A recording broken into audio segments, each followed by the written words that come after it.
यहाँ हमारे पास एक बेसिक रिएक्ट ऐप जनरेट हो चुकी है और यहाँ जो हमारा फ़ोल्डर स्ट्रक्चर है वहाँ हमारे पास नोड मॉड्यूल्स का एक फ़ोल्डर है जहाँ हमारी सारी डिपेंडेंसीज़ हैं।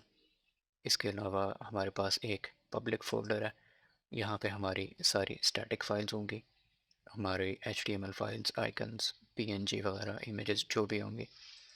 और सोर्स फ़ोल्डर में हमारा सारा सोर्स कोड होगा, जो भी रिएक्ट से रिलेटेड होगा, हमारा जो भी UI कंपोनेंट्स, पेजेस, हुक्स, ये सब कुछ हमारे सोर्स वाले फ़ोल्डर में होगा। और अब हम कुछ बेसिक कॉन्फ़िगरेशन कर लेते हैं। और यहाँ जो हमारा सोर्स वाला फ़ोल्डर है वहाँ हमारे पास app.js वाली जो फ़ाइल है ये हमारा मेन कंपोनेंट है और इसी में हम अपने बाकी सारे कंपोनेंट्स को नेस्ट करेंगे।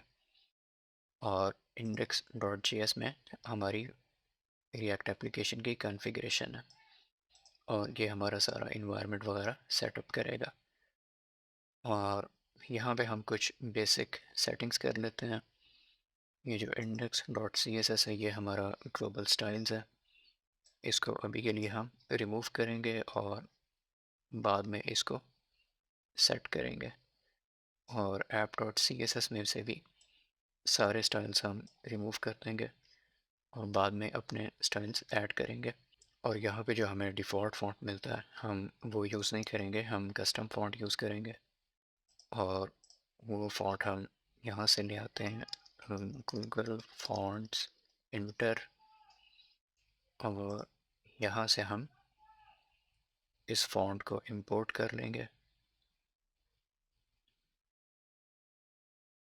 और यहाँ से हम सेलेक्ट कर लेते हैं फ़ॉन्ट पेड्स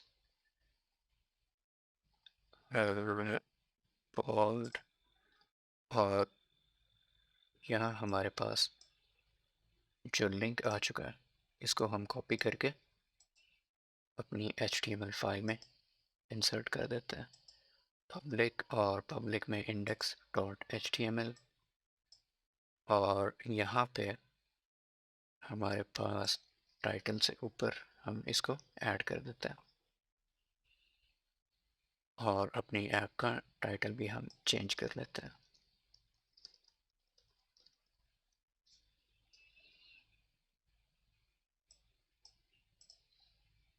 और अब अगर हम अपनी रिएक्ट ऐप को रन करके देखें, npm run start, और ये हमारी ऐप स्टार्ट हो चुकी है।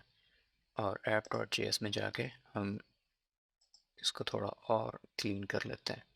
यहाँ पे हेडर में जहाँ पे ये सारा कुछ हम रिमूव कर देंगे, इस क्लास को भी हम हटा देंगे और ये जो लोगो है इसको भी हटा देते हैं। और अभी के लिए हम CSS पे भी कोई काम नहीं कर रहे।